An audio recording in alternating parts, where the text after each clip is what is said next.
ወምንተ ተብሎ ሁለት ልጆች ያሉት ሰው ቢኖር ምን ትላላችሁ?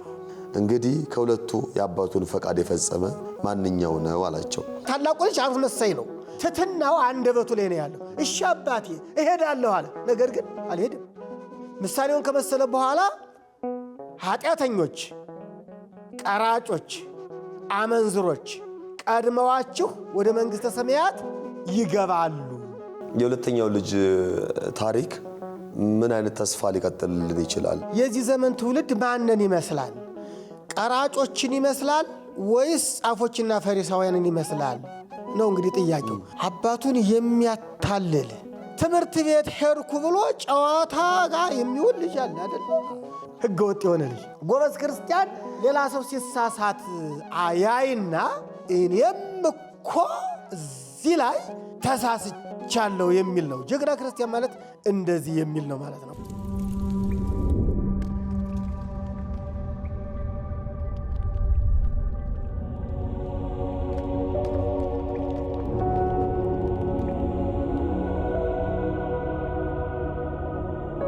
ሰላም ጤና ይስጥልኝ። በመላው ዓለም የምትገኙ ውድ የቀንዲል ሚዲያ ቤተሰቦቻችን እንደምን አላችሁ? ሰላም እግዚአብሔር ከሁላችንም ጋር ይሁን። ይህ ቀንዲል ሚዲያ ነው። መርሃ ግብራችን ተወዳጁ አዲሱ በቀንዲል ሚዲያ የዩቲዩብ ቻናልም በኢኦቲሲ ቴሌቪዥንም ወደ እናንተ የሚደርሰው የተሰወሩ ዕንቁዎች የተሰኘው መርሃ ግብር ነው። በዚህ የተሰወሩ ዕንቁዎች መርሃ ግብራችን ክርስቶስ በምድር ሳለ በስጋዌ ሳለ በምሳሌ ያስተማራቸውን ትምህርቶችን ሊቃውንቱን የሐዲሳት ትርጓሜ መምህራንን ሊቃውንቱን ወደዚህ ያቀረብን ለዛ ምሳሌ የተመሰለበትን ምክንያት ምሳሌዎቹን እና ከኛ ሕይወት ጋርስ ምን ያገናኛቸዋል የሚለውን በሰፊው እየተብራራለን ቆይታ የምናደርግበት መርሃ ግብራችን ነው። እስካሁን ድረስ በጣም እጅግ የተወደዱ የቤተክርስቲያናችን ሊቃውንት መጥተው እያስተማሩን ቆይተዋል። ዛሬም እንደተለመደው እጅግ የተከበሩ በጣም የምንወዳቸው የምናከብራቸው በሰዋስወ ብርሃን ቅዱስ ጳውሎስ መንፈሳዊ ኮሌጅ የሐዲሳት ትርጓሜ መምህር የሆኑና በጣም ብዙ መጽሐፍትን የጻፉ አባታችን በሀገር ውስጥም ከሀገር ውጭም ተዘዋውረው የኢትዮጵያ ኦርቶዶክስ ተዋሕዶ ቤተክርስቲያንን የሚያገለግሉት አባታችን መጋቢ ሐዲስ የኔታ ስቡህ አዳምጤን እዚህ ይዘን ቀርበናል። ረጅም ዓመት በቅዱስ ጳውሎስ ሲያስተምሩ የቆዩ አባት ናቸው። ዛሬ ጥሪያችንን አክብረው እዚህ ተገኝተው ሊያስተምሩን ሊመክሩን ተገኝተዋል። እስከ መርሃ ግብሩ ፍጻሜ እናንተም አብራችሁን እንድትቆዩ በአክብሮት ጋብዛለሁ። እንኳን ደህና መጡልኝ። እንኳን ደህና ቆያችሁ። እንደምን አሉ? እግዚአብሔር ይመስገን። ጥሪያችንን ተቀብለው ፈቃደኛ ሆነው እዚህ ስለተገኙልን ከልብ እናመሰግናለን። እግዚአብሔር ይስጥልን። እኔም አመሰግናለሁ። እንደው የኔታ ባንዴ ወደ መጣንበት ወይም ደግሞ እንደው ቀጠሮ ወደ ያዝንበት የትምህርት ሐሳብ ከማለፋችን በፊት ጥቂት ነገር እንደው የኔታ ስቡህ ማን ናቸው? እንደው የትምህርት ዝግጅታቸውስ እንዴት ነው? በምን አይነት ውጣ ወረድስ እዚህ ደረጃ ደረሱ የሚለውን ጥቂት ዳሰን ወደ ትምህርታችን ብናልፍ። እንግዲህ እንደሚታወቀው በኢትዮጵያ ኦርቶዶክስ ተዋሕዶ ቤተክርስቲያን በአብነት ትምህርት ቤት ነው የቤተክርስቲያን ልጆች የሚያልፉት። ያው እኔም እንዲሁ በአብነት ትምህርት ቤት ነው የቆየሁት ማለት ነው። እና በአጭሩ ምንድነው የሚባለው የቆሎ ትምህርት ቤት ይባላል አይደል? ያው ተማሪ ከእናት ከአባቱ ወጥቶ መምህር ወዳለበት ቦታ ሄዶ በዚያ ደግሞ የዕለት ምግቡን በዚያው አካባቢ ከሚኖሩ ምዕመናን በእመቤታችን በቅድስት ድንግል ማርያም ስም እየለመነ በእንተ ስማ ለማርያም ብሎ የዕለት ምግቡን እያገኘ አብዛኛውን ጊዜ እንጀራ ስለማያገኝ እንጀራ በወጥ አይታሰብም። እንዲሁ እንጀራ በበርበሬ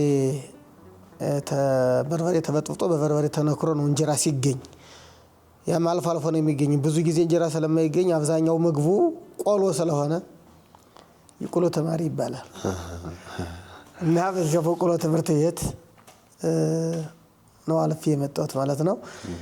አሁን የምገኘው በኢትዮጵያ ኦርቶዶክስ ተዋሕዶ ቤተክርስቲያን በሰዋስወ ብርሃን ቅዱስ ጳውሎስ መንፈሳዊ ኮሌጅ የሐዲስ ኪዳን አንድምታ ትርጓሜ እያስተማርኩ እገኛለሁ።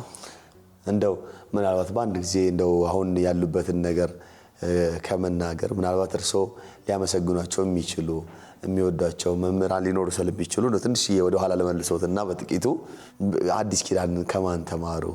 እንደው የትምህርት ሁኔታስ እንዴት ነበረ? ጥቂት ያንሱና ወደ ዛሬው እናልፋለን። ሐዲስ ኪዳን የተማርኩት ጎንደር መንበረ መንግስት መድኃኔዓለም ከሊቀ ሊቃውንት መንክር መኮንን ነው አዲስ ኪዳን ተማርኩ። ከዚያ በኋላ ደግሞ ብፁዕ አቡነ እንድርያስም እንዲሁ መምህር ሆነው መጥተው ነበረ። መጨረሻ ላይ እሳቸው ከሞቱ በኋላ ማለት ነው። ሊቀ ሊቃውንት መንክር ከሞቱ በኋላ ደግሞ ብፁዕ አቡነ እንድርያስ የሊቃውንት ጉባኤ ሰብሳቢው ሊቃውንት ጉባኤ ሰብሳቢው እሳቸውም በኋላ መጥተው እንዲሁ ከእሳቸውም ወደ መጨረሻ ያለውን ራዕየ ዮሐንስ እሳቸው ተምሬ ጨርሼ እንደገና ሃይማኖተ አበው ደግሞ ከእሳቸው እየተማርኩ ቆይቼ እዚያ በኋላ ወደ ብሉይ ኪዳን ነው የመጣሁት፣ ወደ አዲስ አበባ ማለት ነው። ብሉይ ኪዳንም ተምረዋል? ደግሞ ብሉይ ኪዳን አንዲት ተርጓሚ ደግሞ ከመላከ ገነት የኔታ ገብረ ሥላሴ ያወቀ ሰዋስወ ብርሃን ቅዱስ ጳውሎስ ነው። ሰዋስወ ብርሃን በጣም ደስ ይላል። ከዛው ከብሉይ ኪዳን ማስተማሩ ነው ወደ ጳውሎስ እዛው የቀሩት ማለት ነው። ልክ የትምህርት ቤት ምንድነው ሰቃይ ተማሪዎች እንደሚባሉት ከፍተኛ ውጤት ያስመዘገቡ መምህራን እዛው ይቀሩና ተተኪዎችን ተማሪዎችን ያስተምራሉ። ስለዚህ እንደዛው ነው ቅዱስ ጳውሎስ የተቀበሉት። እጅግ በጣም ደስ ይላል። ቅዱስ ጳውሎስ አሁን አዲስ ኪዳን ማስተማር ከጀመሩ ምን ያክል ዓመት ሆኖት? አሁን ወደ 25ኛ ዓመት እየሆነ ነው። ቅዱስ ጳውሎስ 25ኛ ዓመት 25 ዙር ተማሪዎች ተመርቀዋል ማለት ነው። የሚገርም ነው። በጣም ደስ ይላል። እንግዲህ ተመልካቾች 25 ዓመት ሙሉ የአዲስ ኪዳን አንድምታን ትርጓሜን ሲያስተምሩ ከቆዩ መምህር ነው ዛሬ የጥቂት አንቀጿን አንድ አንቀጽ የሆነችውን ምሳሌ በማቴዎስ ወንጌል ምዕራፍ 21 ቁጥር 28 ላይ ያለውን ቃል የምንማረው የሚብራራልን የምንረዳው። ስለዚህ ሁላችንም በማስተዋል ሆነን ጊዜያችንን ሰጥተን እንድንማር በትና ጠይቃለሁ። እንደው ከዛ በፊት ግን ፊት ለፊቴ የሆነ አንድ ነገር አስቀምጠዋል እያየሁኝ ነውና ከርቀት ሳያት ቤዛዊተ ዓለም ትላለች። እስከዛሬ መጽሐፍ ምን ያክል ጽፈዋል? እቺ 8ኛ መጽሐፍ ናት። 8ኛ መጽሐፍ። ሰባቱ መጽሐፍትም ልክ እንደዚሁ ማብራሪያ ናቸው። ማብራሪያ የሆኑ አሉ፣ ያልሆኑ አሉ። የመጀመሪያው መጽሐፍ ሺህ ዓመት እናሰው መሲህ የሚል ነው። ከዚያ በኋላ ደግሞ የዘመን መቁጠሪያ በየራ ሐሳብ ነው። ስለዚያ የእመቤታችን ጉዞ ስለ እመቤታችን ስደት እንዲሁ የተጻፈች አነስ ያለች መጽሐፍ አለች። እዚያ መጽሐፍ ቅዱሳዊ ትምህርት ለቤተሰብ የሚል ቤተሰብን የምታስተምር አለች። እነዚህ ትንሽ አነስ ያሉ መጽሐፍት ናቸው። የዮሐንስ ወንጌል ግን በማብራራት ነው። እሱ ሰፋ ብሎ እያንዳንዱ ቃል እየተብራራ የተገለጠበት ዮሐንስ ወንጌል ማብራሪያ ትርጉም የሚል ነው። የቅዱስ ጳውሎስ መልእክት ከሮሜ እስከ ገላትያ እንዲሁ ማብራሪያ ነው። አሁንም የቅዱስ ጳውሎስ መልእክት ከኤፌሶን እስከ ዕብራውያን ማብራሪያ ነው። እነዚህ ሶስቱ መጽሐፍ ቅዱሱ የተብራራባቸው ናቸው። እቺ ደግሞ ስለ እመቤታችን ስለ ቅድስት ድንግል ማርያም የተጻፈች ናት። ቤዛዊተ ዓለም ትላለች። ቤዛዊተ ዓለም ድንግል ማርያም የዓለም ቤዛ መሆኗን የዓለም መድኃኒት መሆኗን የገለጥኩበት መጽሐፍ ናት። ምናልባት እንደው ማየት ይችላል። እግዚአብሔር ይስጥልኝ። ወደ 346 ገጾችን ያካተተች ነው። ብዙ ዋቢ ተጠቅሰውባታል። እንደማየው ከሆነ ቅርብ ጊዜ ነው የተመረቀው አይደለ? ያው በመስማት በማስታወቂያው አይቻልም። 13 ነው የተመረቀችው። ለብዙዎች አልደረሰችም። መቼስ እኔ አነባለሁ፣ እኔ ስለደረሰኝ ግን ምዕመናን ስለዚህ መጽሐፍ እንደው ጠቅላላ ያለ እውቀት እናገኝ ቢሉ ወይም ደግሞ እንደው ደውለው መጽሐፉን ወስደው እንዲያነቡት ሊያደርግ የሚችል ምንድነው? ቤዛዊተ ዓለም የሚለው አትባለም ነው ትባላለች ነው? ምንድነው? ትባላለች ነው እንጂ እንግዲህ አትባለም የሚሉ ሰዎች ብዙ ጊዜ ስለሚያነሱ ምንድነው ቤዛዊተ ዓለም ብቻ ነው የሚለው፣ ትባላለች የሚልም አትባለም ስለሌለ ውስጡ ነው እንግዲህ ውስጡ ነው እኮ ውስጡን እንድናየው እንደው ትንሽ እስቲ ነገር ይገሩ። እንግዲህ ድንግል ማርያምን ቤዛዊተ ዓለም ማለት የቤተ ክርስቲያናችን አስተምሮ ነው። እኔ አይደለሁም ቤዛዊተ ዓለም ያልኩት እኮ ለመጀመሪያ ጊዜ እኔ አይደለሁም። የቤተ ክርስቲያናችን ታላቁ ሊቅ ቅዱስ ያሬድ ድንግል ማርያምን ሲያመሰግን ስለ ድንግል ማርያም በደረሰው ድርሰቱ ድንግል ማርያምን ቤዛ ብሎ ገልጧታል። ቤዛዊተ ዓለም ይላታል ቅዱስ ያሬድ እና አባ ጊዮርጊስ ዘጋስጫ ቤዛ ብሎ ገልጧታል እመቤታችን ቅድስት ድንግል ማርያምን።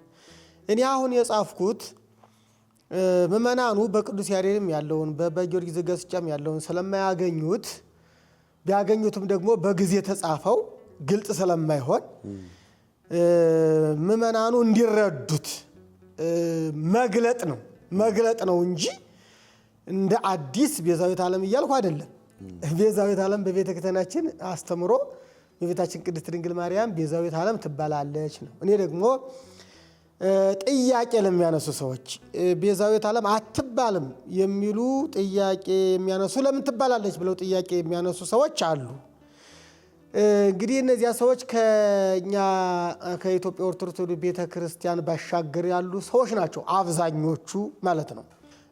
በእኛ ቤተ ክርስቲያን ያሉትም ደግሞ ካልተረዱ እንግዲህ ከአንዳንዴ የቤተ ክርስቲያን ምስጢር ሁሉን ደግሞ ሊያውቀው አይችልምና አንዳንዴ ካለመረዳትም የተነሳ እንዲህ አንዳንዱ ደግሞ ከደይጸ ቃልም የተነሳ ደግሞ ሊል ይችላል። በዚህ ጊዜ ደግሞ ምእመናንን ሊያሰናክል ይችላል።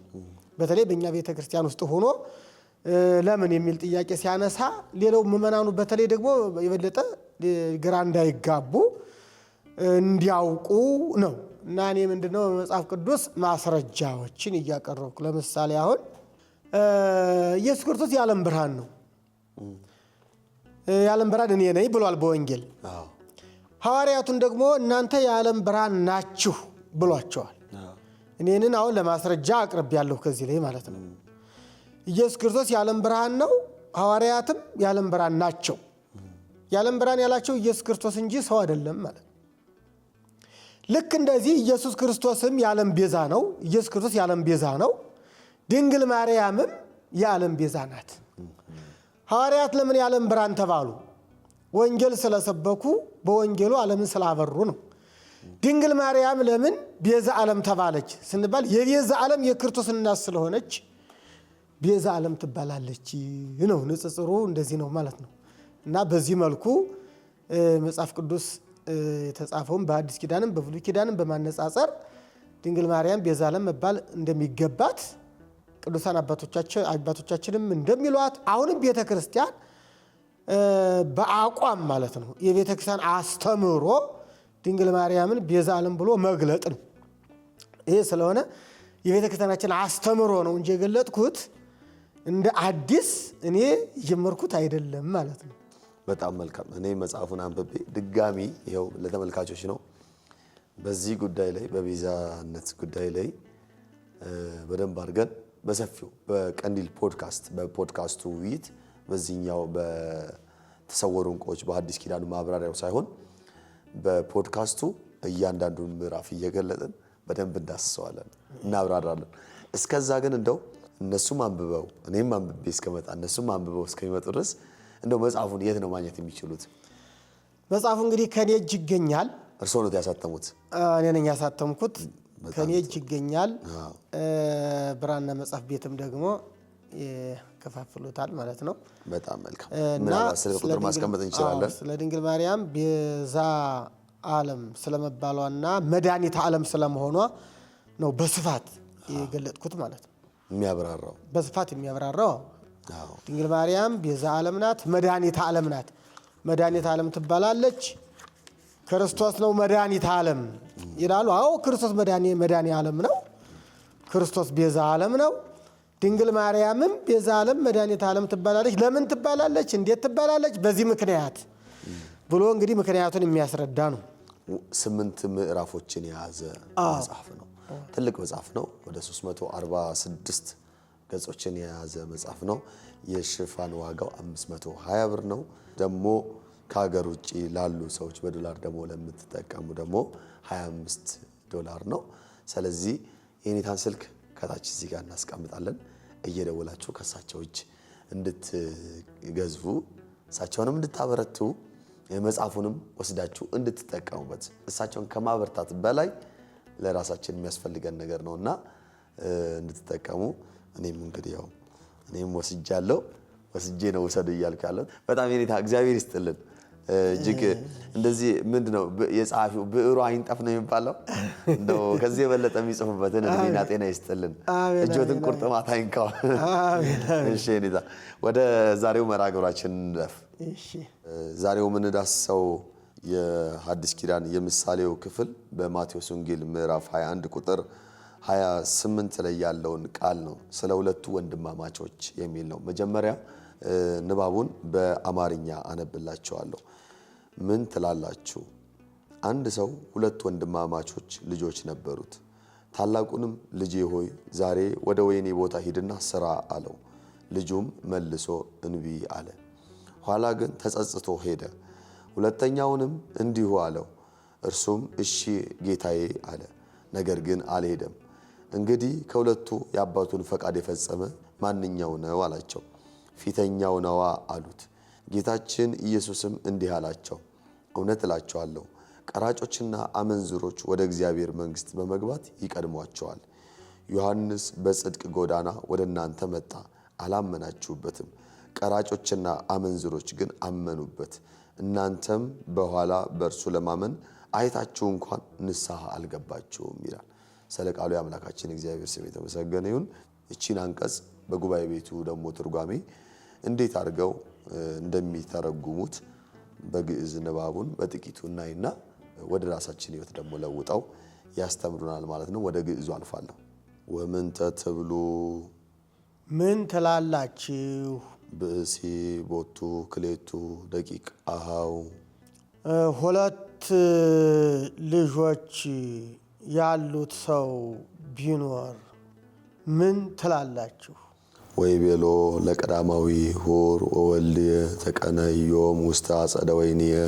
ሁለት ልጆች ያሉት ሰው ለቀዳማዊ ታላቁን ልጁን ልጄ ሆይ ወደ ወይን ቦታዬ ሂድና አገልግል ወይኔን ጠብቅ አለው ወአውሳአ ወይቤ ኦሆ እግዚእየ ልጁም ጌታዬ ሆይ እሺ እሄዳለሁ ሄጄ ወይኑን እጠብቃለሁ አለ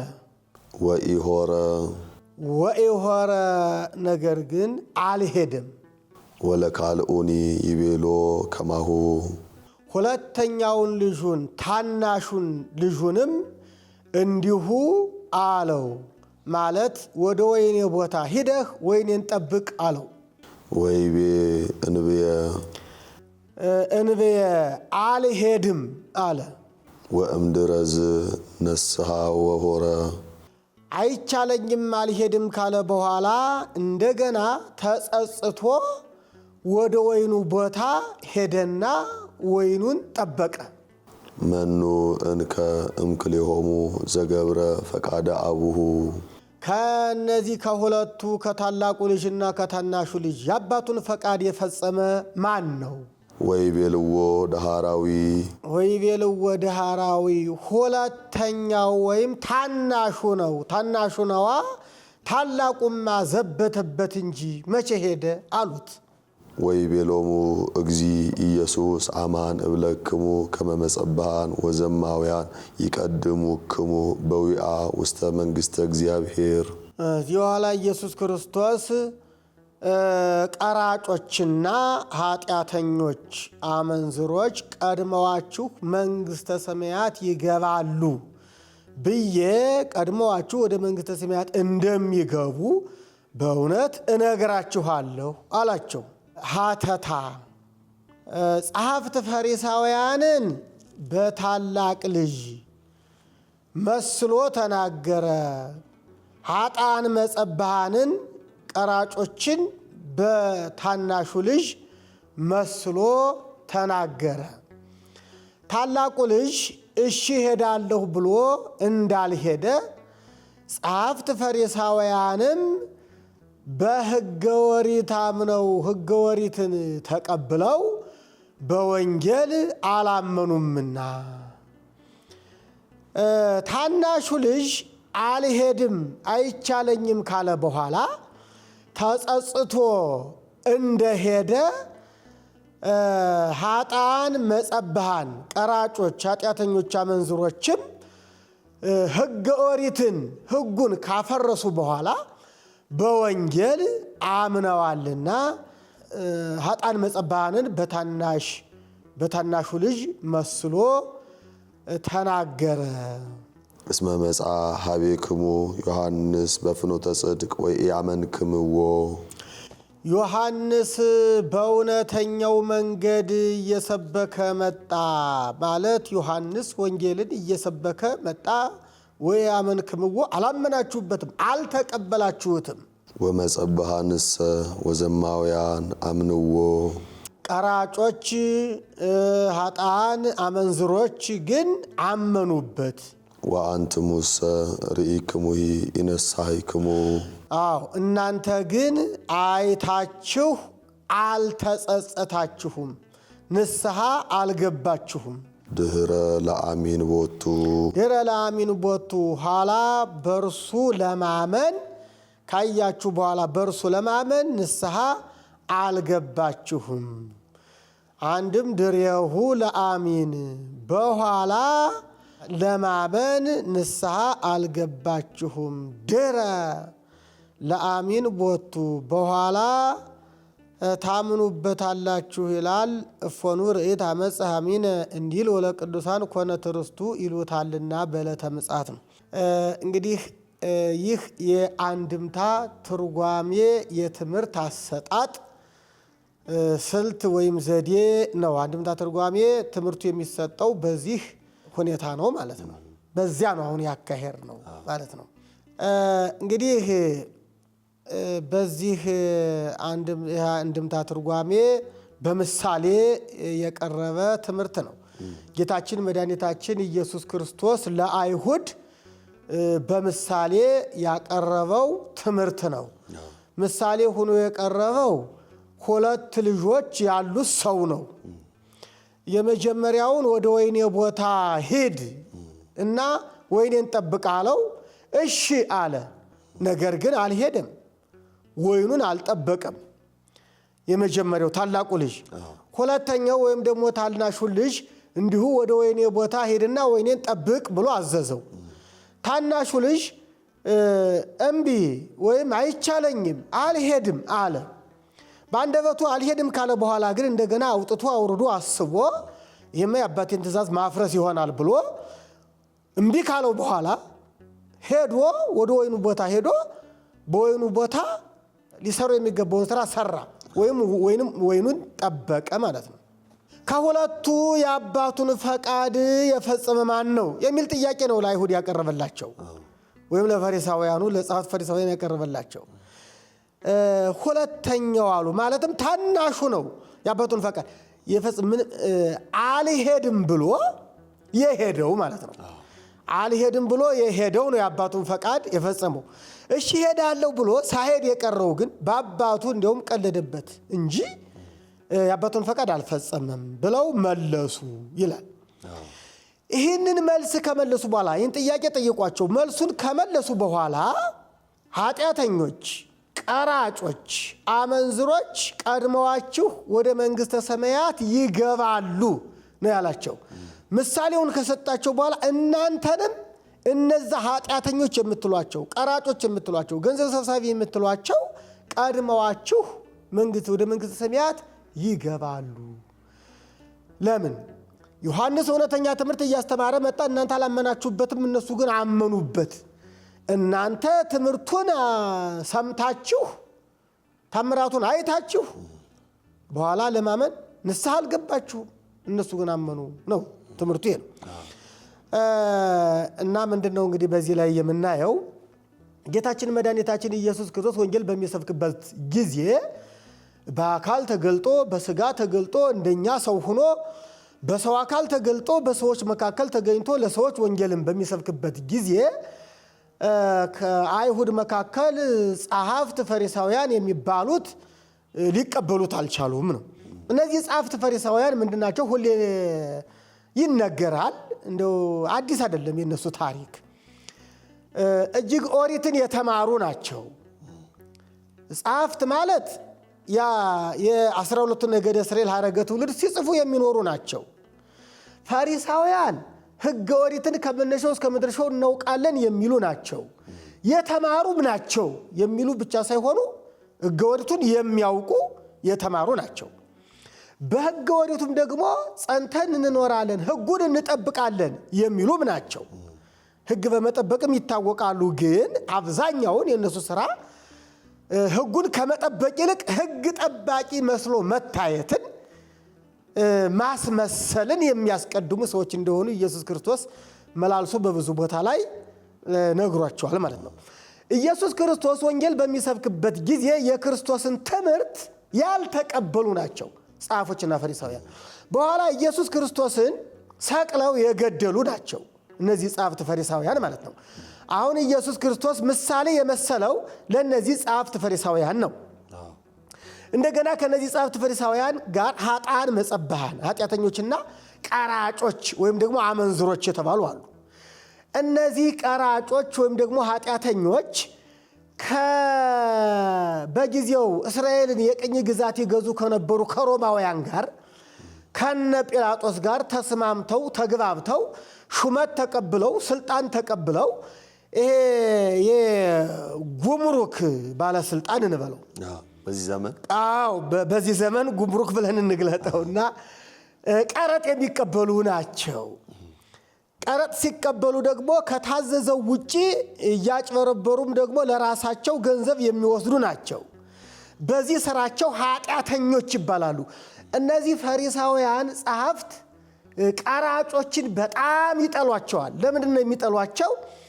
አንደኛ እኛን ቅኝ ከሚገዙ ከነ ጲላጦስ ጋር ከነ ቄሳር ከሮም ቄሳሮች ጋር ተባብራችሁ የእስራኤልን ገንዘብ የምትሰበስቡ ሰብስባችሁም ለሮም ቄሳሮች የምትሰጡ እስራኤልን የምትበዘብዙ ናችሁ ብለው በዚህ ምክንያት። ሌላው ደግሞ ገንዘብ ደግሞ ከሕግ ውጪ ትሰበስባላችሁ፣ ጉቦኞች ናችሁ፣ ስለዚህ ኃጢአተኞች ናችሁ ብለው ይጠሏቸዋል። ጻፎችና ፈሪሳውያን ቀራጮችን ይጠላሉ ማለት ነው።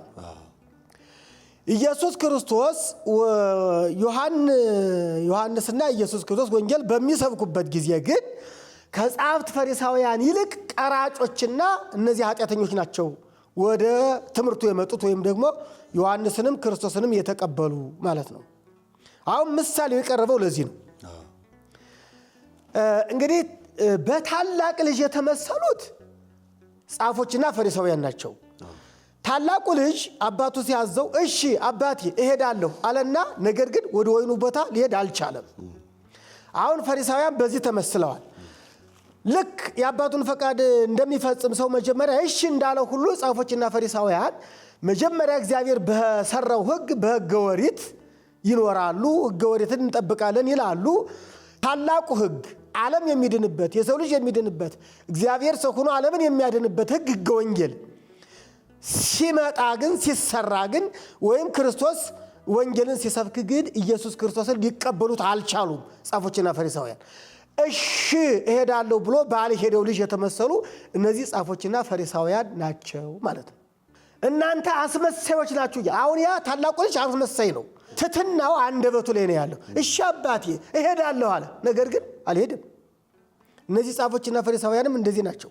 የእግዚአብሔርን ሕግ እንጠብቃለን፣ እንደኛ ሕግ የሚጠብቅ የለም፣ እኛ የእግዚአብሔር ሰዎች ነን፣ በእግዚአብሔር አምልኮት ውስጥ ነው የምንኖረው፣ እንደኛ ሕጉን ማን ይጠብቃል የሚሉ ናቸው። ነገር ግን ኢየሱስ ክርስቶስ ሲመዝናቸው ሕጉ ውስጥ የሉ። ስለዚህ ይናገሩታል እንጂ አይሰሩትም ፈሪሳውያን። ያ ታላቁ ልጅ እሺ እሰራለሁ ብሎ እንዳልሰራ ሁሉ ፈሪሳውያንም የሚናገሩትን አይሰሩትም። ስለዚህ ኢየሱስ ክርስቶስ በዚህ እሺ ብሎ የአባቱን ፈቃድ ባልፈጸመው ልጅ መስሏቸዋል ማለት ነው። እነዚህ ቀራጮች ደግሞ ከሕገ ኦሪቱ ወጥተዋል ማለት አንዳንዶቹም በዝሙት በምንዝር ነው ያሉት፣ ሌሎቹ ገንዘብ በመቅረጥ በመሰብሰብ ላይ ነው ያሉት፣ ከባለስልጣኖች ጠጋ ብለው የስልጣን ተካፋይ ሆነው በዚያ በስልጣናቸው ደግሞ ብዙ ገንዘብ እየሰበሰቡ ነው ያሉት። ሕገ ኦሪቱን አልጠበቁም፣ ሕግ አፍርሰዋል። አሁን እነዚህ በታናሹ ልጅ ነው የተመሰሉ። ታናሹ ልጅ አባቱ ወደ ወይኔ ቦታ ሂድ ሲለው ምንድን ነው ያለው? እምቢ ነው ያለው። መጀመሪያ እምቢ ነው ያለው። ልክ አሁን ፈሪሳውያንም ሕገ ኦሪቱን አንጠብቅም ብለው ነበር። ሕገ ኦሪቱን አፍርሰው ነበር። ከመጀመሪያው ሕግ ወጥተው ነበረ። ያ ታናሽ ልጅ እምቢ ካለ በኋላ ምን አደረገ? እንደገና ተጸጽቶ ወደ አባቱ ቦታ የወይኑ ቦታ ሄደና ሳራ ነው የሚለው አይደለ? እነዚህ ቀራጮች ደግሞ ከሕገ ኦሪቱ ወጥተው ቆይተው መጀመሪያ ኃጢአት ሲሰሩ ቆይተው ኢየሱስ ክርስቶስ ወንጌል በሚሰብክበት ጊዜ እንግዲህ ኢየሱስ ክርስቶስ ወንጌልን ሲሰብክ የመጀመሪያው የትምህርቱ መነሻ መንግሥተ ሰማያት ቀርባለችና ንስሐ ግቡ ነው። ንስሐ ግቡ የሚለውን ቃል ኢየሱስ ክርስቶስ ሲናገር እነዚያ ኃጢአተኞች እኛ እኮ ኃጢአተኞች ነን፣ ከሕገ ኦሪቱም ወጥተናል፣ ከእግዚአብሔር ሕግ ተለይተናል፣ እሺ ንስሐ እንገባለን አሉና ንስሐ እየገቡ ወደ ኢየሱስ ክርስቶስ ትምህርት መጡ። ስለዚህ እምቢ ብሎ እንደገና ተጸጽቶ የአባቱን ፈቃድ በፈጸመው ልጅ የተመሰሉ እነዚህ ኃጢአተኞች ቀራጮች የተባሉት ሰዎች ናቸው ነው። ምሳሌውን የመሰለው ለዚህ ነው ማለት ነው። ከዚያ በኋላ ልክ ያ ልጅ እምቢ ብሎ የአባቱን ወይን እንደጠበቀ ሁሉ እነዚህ ቀራጮች ንስሐ እየገቡ ኃጢአታቸውን እየተናዘዙ የወንጌል ሰዎች ሆነዋል። ከቀራጮች አንዱ ዘኬዎስ ምንድን ነው ያለው? የበደልኩት ሰው ቢኖር በአንድ 4 እከፍላለሁ አለ። 4 እከፍላለሁ። እየፈራ እየተንቀጠቀጠ ነው የመጣው የቀረበ ማለት ነው። እና ኢየሱስ ክርስቶስም ወደ ቤቱ ገባ ይላል። ማቴዎስ ቀራጭ ነበረ። ኢየሱስ ክርስቶስ ወደ ማቴዎስ ቤት ገባ። በዚህ ጊዜ እነዚህ ጻፎችና ፈሪሳውያን እነሆ መምህራችሁ ከቀራጮችና ከኃጢአተኞች ጋር ከእነሱ ቤት ገብቶ ይበላል ብለው የኢየሱስ ክርስቶስን ደቀ መዛሙርት ሲወቅሱ ነበር። ኢየሱስ ክርስቶስን በደቀ መዛሙርቱ ፊት ሲከሱ ነበር። ኢየሱስ ክርስቶስ ምን አለ? ኃጢአተኞችን እንጂ ጻድቃንን ልጠራ አልመጣሁም።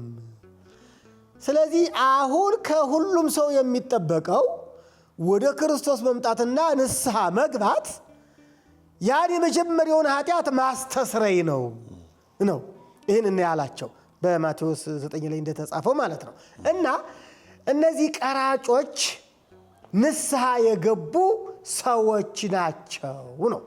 ይሄ ትምህርት ትልቅ መልእክት ያለው ትምህርት ነው። ብዙ ነገር ያስተምረናል። አንደኛ ኢየሱስ ክርስቶስ ከሰው ምን ይፈልጋል? ከኛ ከሰዎች ምን ይጠበቃል ስንል ኢየሱስ ክርስቶስ ከሰው የሚፈልገው ያ የሰው ልጅ ስህተቱን እንዳይደግም፣ በስህተቱም ጸንቶ እንዳይኖር፣ እንዲመለስ፣ ንስሐ እንዲገባ፣ ኃጢአቱ ተሰርዮለት ንጹሕ የእግዚአብሔር አገልጋይ እንዲሆን፣ ሁሌ በኃጢአት መኖር መጥፎ እንደሆነና በኃጢአት ከመኖር ተመልሶ የኢየሱስ ክርስቶስ መሆን እንዲገባው ነው። ይሄ ነው የኢየሱስ ክርስቶስ ዓላማው ማለት ነው። ይህንን ዓላማውን ደግሞ ያሳኩ ቀራጮች ናቸው፣ ኃጢአተኞች ናቸው። ጻፎችና ፈሪሳውያን በክርስቶስ ትምህርት ተጠቃሚ አልሆኑም ነው።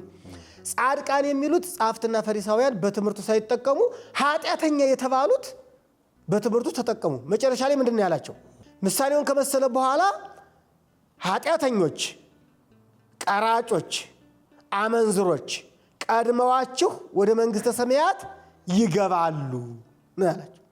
ቀድመዋችሁ ይገባሉ። መቅደሙ ራሱ በኋላ ንስሐ ከገቡ ነው። ንስሐ ካልገቡ መቀደም አይደለም የጻፍት ፈሪሳውያን የሚጠብቃቸው። መቀደም ምንም አይደለም። ቀድመዋችሁ ማለት ቀራጮች መጀመሪያ ገብተው እነሱ በኋላ ቢገቡ መልካም ነበረ። አይገቡምም ነው ንስሐ። ምናልባት በኋላ የተጸጸቱ ካሉ እየተጸጸቱ የተመለሱ ካሉ በኋላም ቢሆን ይገባሉ። እና ምሳሌው የተሰጠው ለጻፎች ለፈሪሳውያንና ለቀራጮች ነው ማለት ነው። እና እስከ ዕለተ ምጽአት ድረስ ለሚነሳው ትውልድ ሲያስተምር የሚኖር ምሳሌ ነው። ንስሐ ከማይገባ ጻድቅ ይልቅ ንስሐ በሚገባ ኃጢአተኛ የሰማይ መላእክት ደስ ይላቸዋል ተብሏል አይደለ? ኢየሱስ ክርስቶስም ደስ የሚለው እንደዛ ነው፣ ንስሐ በሚገባ ማለት ነው። እና ንስሐ ወንጌል የንስሐ ሕግ ናት።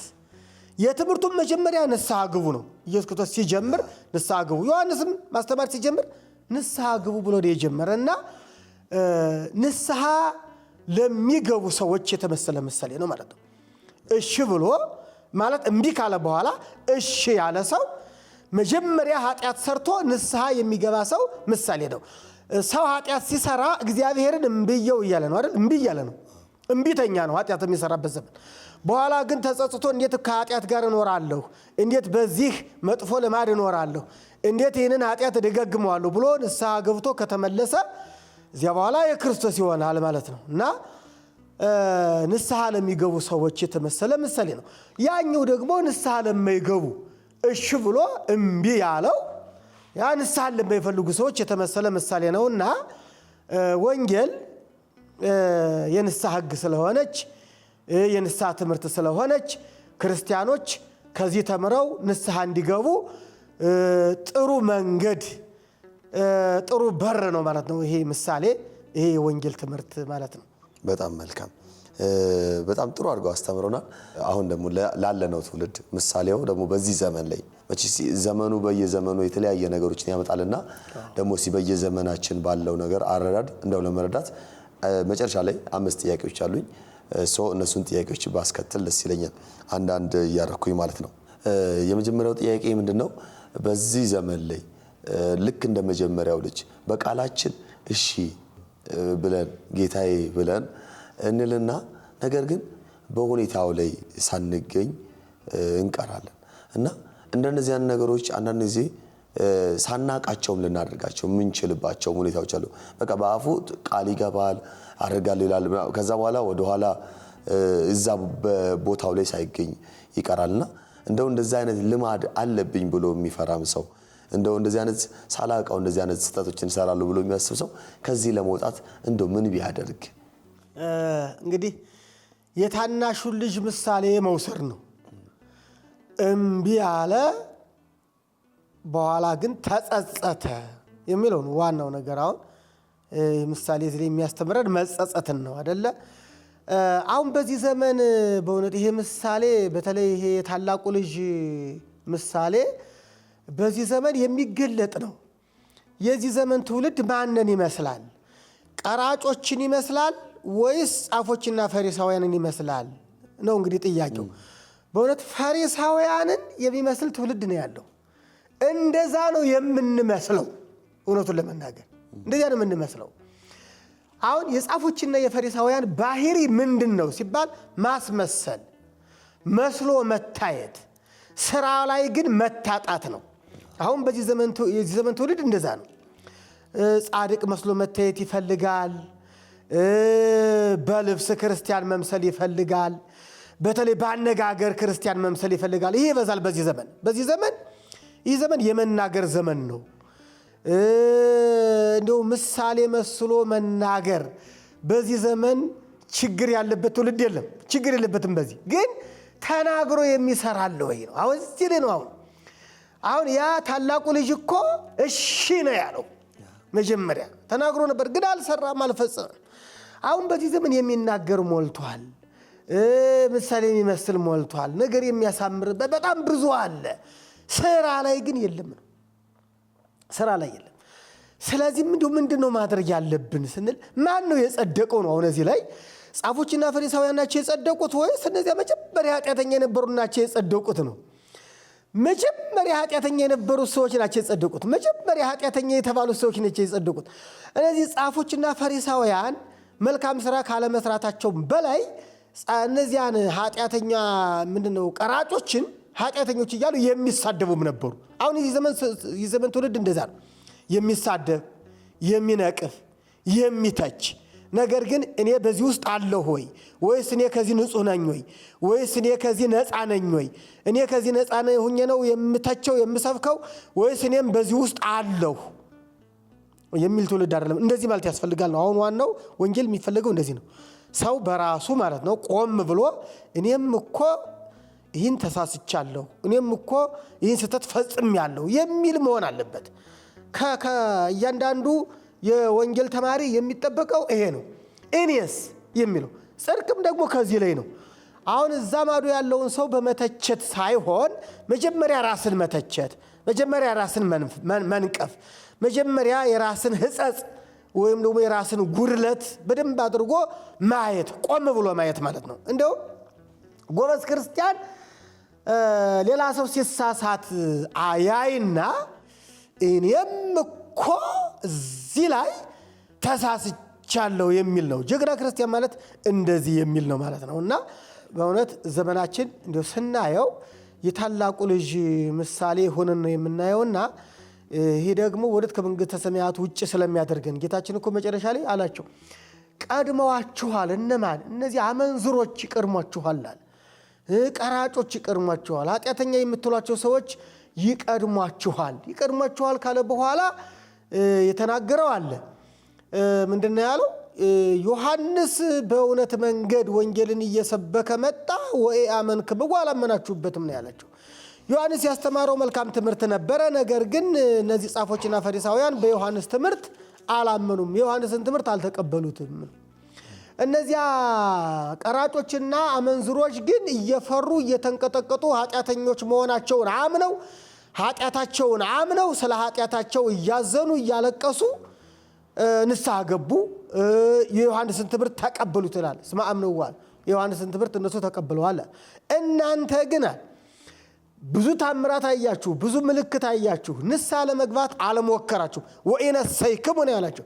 ንስሐ በኋላ አይታችሁ ራሱ ንስሐ ገብታችሁ ለማመን አልሞከራችሁም። አሁን ያስወቀሳቸው ንስሐ አለመግባታቸው ነው። የሰው ልጅ የሚያስወቅሰው የመጀመሪያ ስህተቱ ሳይሆን ስህተቱን አለመተውና ንስሐ አለመግባቱ ነው። የወንጌል ትምህርት ከመነሻው እስከ መድረሻው ድረስ እንዲህ አይነት መልእክት ነው ያለው። ስለዚህ የወንጌል ተማሪ መጀመሪያ ማሰብ ያለበት ስለ ንስሐ ነው። ንስሐ ማለት ደግሞ መመለስ ማለት ነው። ንስሐ ማለት ደግሞ መጸጸት ማለት ነው። ንስሐ ማለት ደግሞ ያንን የሚሰሩትን ስህተት መሆኑን ተረድቶ መተው ማለት ነው። ያንን ማቆም ማለት ነው። ለማቆም ወስኖ አቁሞ የክርስቶስ መሆን ማለት ነው። የወንጌል ዋና ዓላማዋ እንደዚህ ነው። ስህተተኛውን መልሳ የክርስቶስ አድርጋ ለመንግሥተ ሰማያት ማብቃት ማለት ነውና የታላቁ ልጅ ምሳሌ እንዳንሆን ማለት ነው። እና አታላዮች እንዳንሆን፣ አስመሳዮችም እንዳንሆን፣ የአንደበት ሰዎች ብቻ እንዳንሆን፣ ተናጋሪዎች ብቻ እንዳንሆን፣ ጽድቃችን አንደበታችን ላይ ብቻ እንዳይሆን ጽድቅ በተግባር እንዲሆን እዚህ ላይ ነው እኮ ጉቦኛውም እንዲያው ጉቦውን ለመተው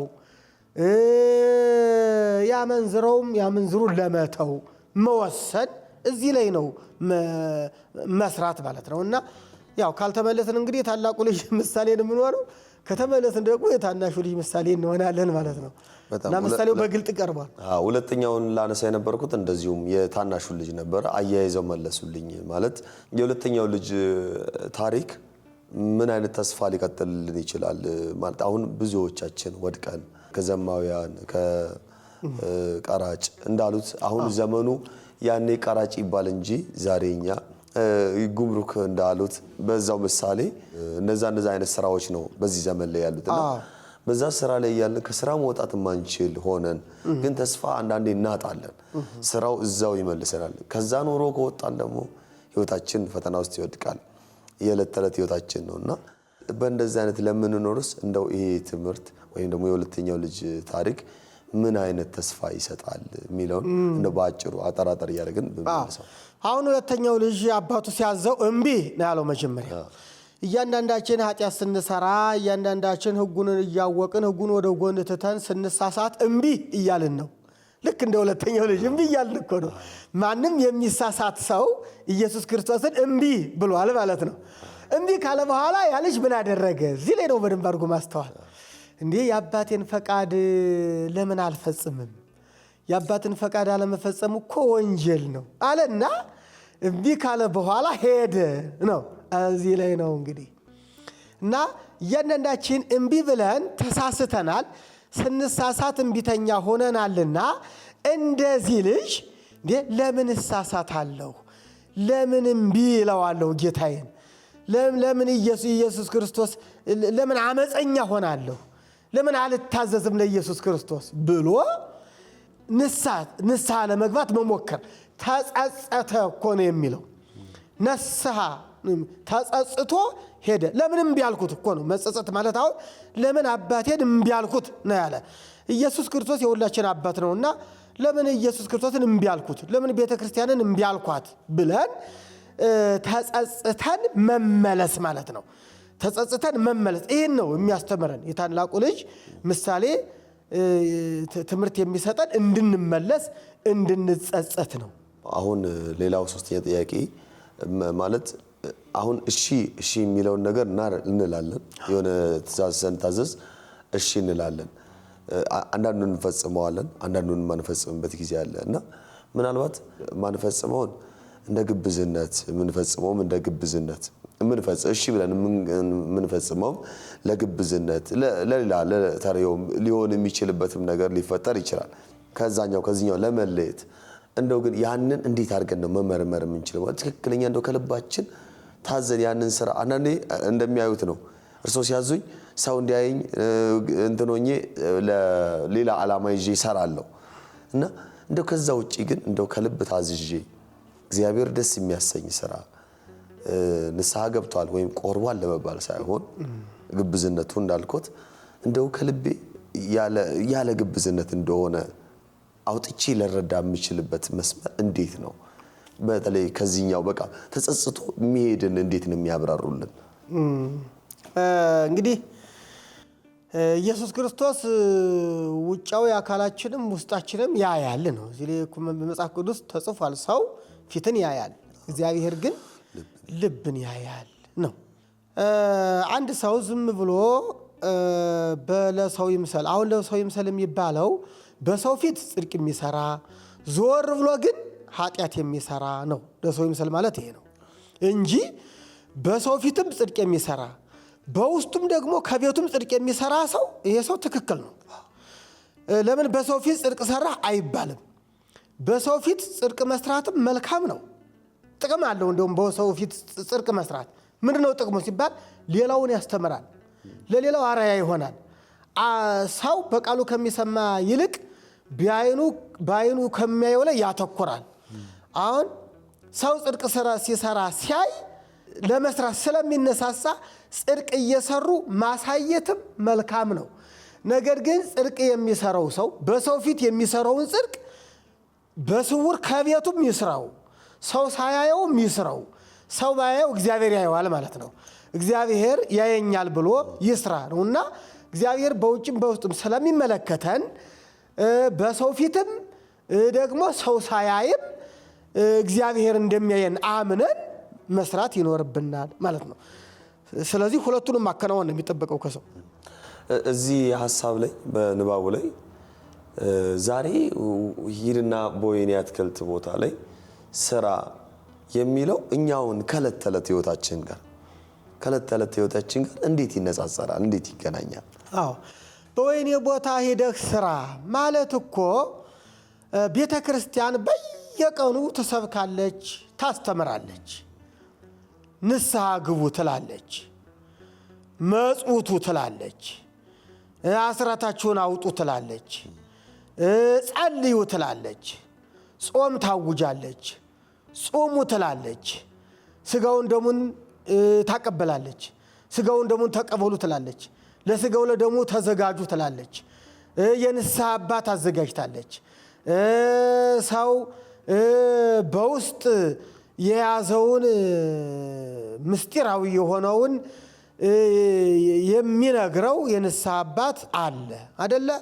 ያ ደግሞ ቅጣት ይሰጠዋል፣ ጾም ይሰጠዋል፣ ምጽዋት ይሰጠዋል፣ ስግደት ይሰጠዋል። በዚያ ኃጢአቱ እንዲሰረይ ይደር። ስለዚህ የቤተ ክርስቲያን የዕለት ተዕለት አዋጅ ማለት ነው፣ የዕለት ተዕለት ትምህርት ማለት ነው፣ ሁሌ የምታስተላልፈው መልእክት ማለት ነው። ሂድ ስራ ነው እኮ፣ ሂድ ስራ።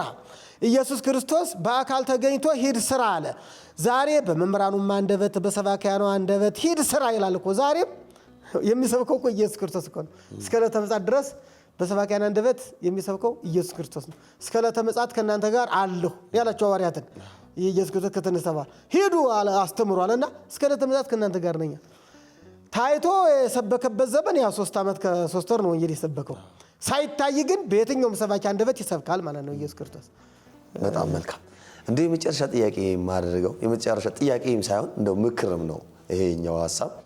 እንደው በምኞት ሳይሆን በተግባር የአባቱን ፈቃድ ያደረገውን ልጅ ለመሆን ሁላችን በዚህ ዘመን ያለን ወጣቶችም እናቶችም ሁሉም ሰው ምን ያድርግ? ምን እናድርግ? አዎ ምሳሌው የቀራጮች ምሳሌ ነው ብለናል። እስኪ ገጸ ንባቡን ማለት ነው እንግዲህ ገጸ ንባቡ ለአባቱ የታዘዘ ልጅና ያልታዘዘ ልጅ አለ እዚህ ላይ አይደለ? አባቱን የሚያታልል ልጅ በዚህ ዘመን በጣም ብዙ ነው። አባቱን የሚያታልል ትምህርት ቤት ሄድኩ ብሎ ጨዋታ ጋር የሚውል ልጅ አለ አይደለ? ከትምህርት ቤት የሄደ መስሎ ዩኒፎርም ለብሶ እንደገና ልብስ ሰውሮ ይዞ እንደገና ዩኒፎርሙን ጠቅልሎ እዚያ አስገብቶ ኳስ ጨዋታ የሚውል ልጅ አለ። ህገወጥ የሆነ ልጅ። እንግዲህ የሰውን ባህሪ የሚያውቅ እግዚአብሔር ገና በብሉይ ኪዳን ዘመን ለሙሴ ከሰጣቸው 10 ቃላት እኮ አንዱ አባትህንና እናትህን አክብር የሚል ነው። ለአባትህና ለእናትህ ታዘዝ፣ አባትህንና እናትህን እርዳ የሚል ነው። ከ10 ቃላት አንዱ ይሄ ነው። አሁንም ኢየሱስ ክርስቶስ እኮ ምሳሌ አድርጎ ያመጣው ለፈሪሳውያን መጀመሪያ በብሉይ ኪዳን አባትህንና እናትህን እርዳ የሚል ስለተጻፈ ነው ማለት ነው። ይሄ ተጽፏል፣ የእግዚአብሔር ሕግ ነው። ስለዚህ ወጣቱ ምን እያደረገ እንደሆነ በእውነት በዚህ ትምህርት ራሱን መፈተሽ አለበት ነው። ለአባቴ እታዘዛለሁ፣ አባቴን እረዳለሁ ብሎ ማሰብ አለበት። አሁን ልጆች እንዲሁ የደረሱበትን ጊዜ ብቻ ሳይሆን እዚህ ዘመን እንዴት እንደደረሱ ነው ማሰብ ያለባቸው። እንዴት እንደደረሱ እንዲሁ ዝም ብሎ የሚሮጡበት አካል ይሄ ጉልበት ዝም ብሎ እኮ የተገኘ እኮ አይደለም። እናት 9 ወር ሙሉ በማህፀኗ ተሸክማ 3 ዓመት ጡቷን አጥብታ አባቱ ወጥቶ ወርዶ ደክሞ መግቦ ልብስ አልብሶ ጫማ ገዝቶ በጊዜው ወደ ትምህርት ቤት አስገብቶ ለትምህርት ቤት ክፍያ ከፍሎ ዩኒፎርም አሰፍቶ ወጩን አጠቃላይ ለልጁ የሚያስፈልገውን ነገር እየወጣ እየወረደ ደክሞ ባገኘው ነው ያሳደገ አይደለም። ስለዚህ ልጆች እንዴት ነው ያደግነው? አባቴ ለኔ ምን ያህል ደክሟል፣ እናቴ ለኔ ምን ያህል ደክማለች ብሎ ማሰብ ያስፈልጋል። ሰው መሆኑ የሚታወቀው ማሰብ ሲችል ነው አይደለም? ማሰብ አለበት። ይህንን የማያስብ ከሆነ እንደ ከብት ነው ማለት ነው። መቼም ጥጃ ስለ እናቱ አያስብም። እስከ ጡት ከእናቱ እንግዲህ ምንድነው ወተት እስከሚጠባበት ቀን ይጠባል። ከዚያ በኋላ እናቱን ይወጋል ነው። ከብት ነው እንደዚያ የሚያደርግ። ሰው ግን ከብት አይደለም። ሰው የሚያስብ ነው። አባቱ ምን ያህል እንደደከመለት፣ እናቱ ምን ያህል እንደደከመችለት፣ አባቱን ለመርዳት እናቱን ለመርዳት የአባቱን ትእዛዝ ለመፈጸም የእናቱን ትእዛዝ ለመፈጸም የሚያስብ ነው ሰው ማለት። ይህንን ሲያስብ ነው ሰው መሆኑ የሚታወቀው ማለት ነው። እና አባቱን የሚያታልል እንደ ታላቁ ልጅ ሳይሆን የሚጸጸት ልጅ መሆን አለበት ማለት ነው። እና ያኛው እሺ ብሎ እሺ ብሎ አሁን ብዙ ነው እናቱን እሺ የሚል አባቱን እሺ የሚል ግን የማያደርግ ግን የሚያታልል ካለማድረጉ በላይ ማታለሉ ራሱ ትልቅ ኃጢአት ነው። ማታለል እኮ ኃጢአት እኮ ነው። እንደዚህ የሚያደርገው ወጣት በዚህ ወንጌል መማር አለበት። ለኃጢአተኛ ምሳሌ ሆኖ ነው የቀረበው ይሄ አታላዩ ልጅ ማለት ነው። የአባቱን ፈቃድ የሚፈጽመው ልጅ ለኃጢአተኞች ምሳሌ ሆኖ ነው የቀረበው። ያኛው ደግሞ መጀመሪያ እምቢ አለ፣ በኋላ ግን ሄደ ነው። ይሄ ነው ተጸጽቶ እንደው አባቱን እምቢ ያለ ልጅ ቢኖር እናቱን እምቢ ያለ ልጅ ቢኖር እንደዚህ ልጅ መሆን አለበት፣ ማሰብ አለበት ማለት ነው። እንዴት አባቴን እምቢ እለዋለሁ? እንዴት እናቴን እምቢ እላታለሁ? ለምንድን ነው አመፀኛ የምሆነው ብሎ እንደገና ለመታዘዝ ያን ትእዛዝ ለመፈጸም መሞከር ማለት ነው። እና ወጣቶች እናት አባቶቻቸውን እንዲያከብሩ ይሄ ትምህርቱ እጅግ በጣም ወሳኝ ትምህርት ነው ማለት ነው። በጣም መልካም። እግዚአብሔር ይስጥልን። ጥሩ አድርገው አብራርተውልናል። ጥሩ አድርገው አስተምረውናል። በዚህ ሰዓት እጅግ በጣም ለህይወታችን አስፈላጊ የሆነውን ትምህርት አግኝተናል። ቃልዎት ያሰማልን። እግዚአብሔር ያክብርልን፣ እድሜ ጤና ይስጥልን፣ የቤተክርስቲያን አምላክ ይጠብቅልን። ምናልባት በመጨረሻ የሚያስተላልፉት መልእክት አለ? ምን እንግዲህ መልእክት ያው የወንጌል መልእክት ከመነሻው እስከ መድረሻው ድረስ ሁሉም መልእክት ነው። ምንድነው እኔ የማስተላለፈው መልእክት እንደው ጆሮአችን ይሰማል ሁሌ ለመስማት በዚህ ዘመን የመስማት ችግር የለም በጣም መስማት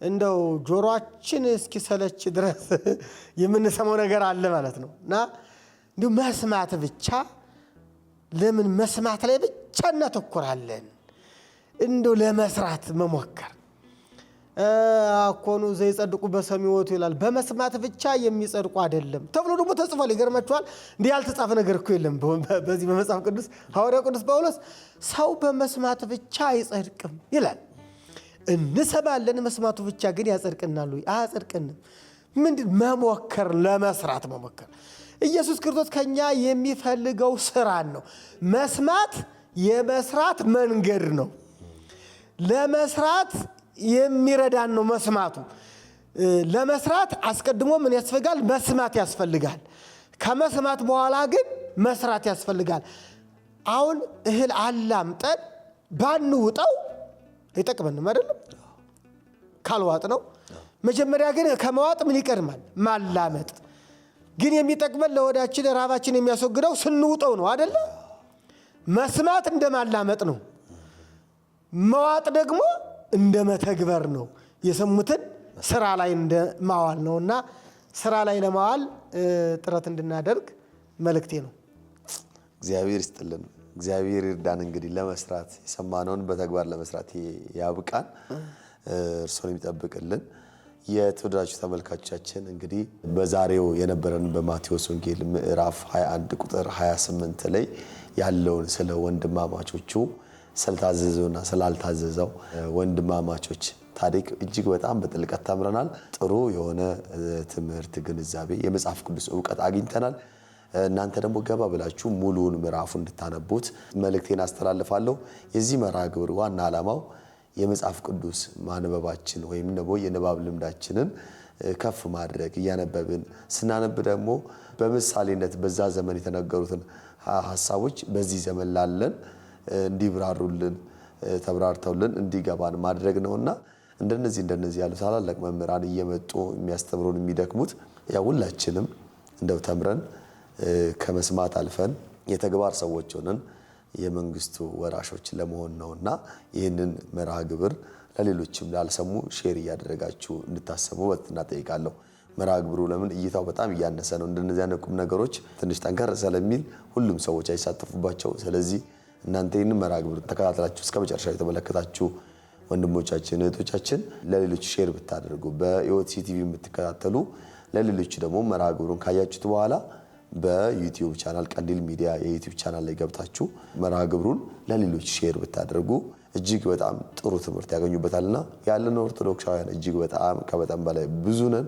ኦርቶዶክሳውያን ብቻ ሳይሆን የኛ የዩቲዩብ ቻናል ሰብስክራይበር ወይም ደግሞ አባሎች ከ390,000 በላይ ተከታዮች አሉ ነገር ግን እየተመለከቱት ያሉት በጣም ውስን ሰዎች ናቸውና ሼር ያደርጋችሁ ብዙዎች እንዲመለከቱት እንዲማሩበት እንድታደርጉ ጥሬና ቀርባለሁ ስለተከታተላችሁን ከልብ እናመሰግናለን ሳምንት እንደዚሁ በመጽሐፍ ቅዱስ ምሳሌ ከኔታ ጋር እስከምንገናኝ ቸር ቆዩልን የዕለት ተዕለት የህይወት ርጫችንን ገታ አድርገን ለነፍሳችን የምናርፍበት አይምሮአችንን በቃሉ የምናድስበት ልዩ ጊዜ እነሆ ቀንዲል ሚዲያ ጥልቅ ዕውቀትን የወቅቱን የህይወት ምክርና ማህሌትን በአንድ ላይ ያሰናዳበትን ልብን የሚያረሰርስ የ60 ደቂቃ መርሃ ግብር ይዞላችሁ መጥቷል በልዩ ዝግጅታችን ጌታችን አምላካችን መድኃኒታችን ኢየሱስ ክርስቶስ በአዲስ ኪዳን በምሳሌ ያስተማራቸው የህይወት ምሳሌዎች ቃላት በጉባኤ ቤት መምህራን በጥልቀት የሚብራሩበት የተሰወሩ ዕንቁዎች የተሰኘው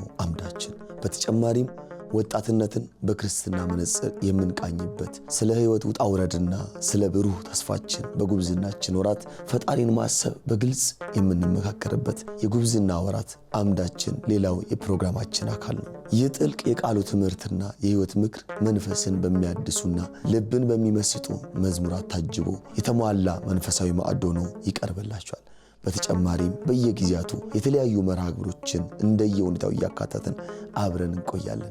ዘወትር እሁድ ምሽት ከምሽቱ 2 ሰዓት እስከ 3 ሰዓት በኢትዮጵያ ኦርቶዶክስ ተዋሕዶ ቤተክርስቲያን መገናኛ ብዙሃን ቴሌቪዥን ድርጅት በኢኦቲሲ ቲቪ ይከታተሉን። መርሃ ግብሩ በቴሌቪዥን እንደተጠናቀቀ ልክ ምሽት 3 ሰዓት ላይ ሙሉ ዝግጅቱ በቀንዲል ሚዲያ የዩቲዩብ ቻናል ስለሚጫን በዚያም ማግኘት ትችላላችሁ። የዩቲዩብ ቻናላችንን ሰብስክራይብ በማድረግ ቤተሰብ ይሁኑ። የእሁድ የቴሌቪዥን ዝግጅትን አመለጣችሁ ደግሞ ዘወትር ረቡዕ በኢትዮጵያ ኦርቶዶክስ ተዋሕዶ ቤተክርስቲያን ቴሌቪዥን በድጋሚ ይቀርባል። ቀንዲል ሚዲያ የተሰወሩ ዕንቁዎችን ከጉብዝና ወራት ጋር አዋህዶ በዝማሬ አጅቦ ሌሎችንም መርሃ ግብሮች አካቶ እሁድ ምሽት 2 ሰዓት ላይ በኢትዮጵያ ኦርቶዶክስ ተዋሕዶ ቤተክርስቲያን ቴሌቪዥን ይጠብቃችኋል። እንድትከታተሉ ግብዣችን እናቀርባለን። ቀንዲል ሚዲያ የልባሞች መብራት። መንፈሳዊ የሆኑ መርሃ ግብሮችና ልዩ አጋጣሚዎች ለእኛ ልዩ ትርጉም አላቸው። እያንዳንዱን ቅጽበት ውበት፣ ስሜትና ታሪካዊ ፋይዳ በሚገባ ተረድተን በላቀ ጥራት ባለው የፕሮዳክሽን ስራችን ዘላቂ ትውስታ አድርገን እናስቀምጥሎታለን። በጥራት በፍቅርና በመንፈሳዊ ስነ ስርዓት እንሰራለን። ማንኛውንም መንፈሳዊ መርሃ ግብሮችን ከማከናወነው በፊት ቢያማክሩ ጊዜያችንን ሰጥተን በከፍተኛ ጥራትና ውበት እንዲሰሩ እናደርግሎታለን። ቀንዲል ፕሮዳክሽን የመንፈሳዊ ልዩ መርሃ ግብሮች፣ የሰርግ ፕሮዳክሽን ከሽምግልና ጀምረን የቅድመ ሰርግ፣ የመስክና የስቱዲዮ ጊዜ ሰርግ፣ ተክሊሉና የሰርግ ስነ ስርዓቱን እንዲሁም ድህረ ሰርግ የሚከናወኑ ማንኛውንም መርሃ ግብሮች፣ የህፃናትም ሆነ የአዋቂዎች የልደት በዓል፣ የክርስትና በዓልና ሌሎችም ልዩ የህይወት አጋጣሚዎች እያንዳንዱን ዝግጅቶን በሙያዊ ዕውቀት በዘመናዊ መሳሪያዎችና ከሁሉም በላይ በመንፈሳዊ ስነ ስርዓት መሰረት በመስራት የዝግጅቶን እውነተኛ ማንነትና ውበት እናንጸባርቃለን። አንዴ ከተወዳጁ በፍጹም ፍቅር በሁሉም መርሃ ግብሮ እንደወደዱን አብረኑት እንዘልቃለን። ለምን? ሁሌም ጥራትና አዲስ ነገር የኛ መለያ ነውና። ለተጨማሪ መረጃና ለቀጠሮ ስልክ ቁጥር 0981 75 2305 በኢሜል አድሬሳችን ቀንዲል production@gmail.com ብለው ያገኙናል። በተለያዩ የሶሻል ሚዲያ አማራጮች እንዲሁም በቴሌግራምና በዋትሳፕ የሚያገኙናል። ዛሬውኑ ይደውሉልንና የማይረሳ ትውስታውን በእኛ እጅ ያስቀምጡ። ቀንዲል ፕሮዳክሽን። እናመሰግናለን።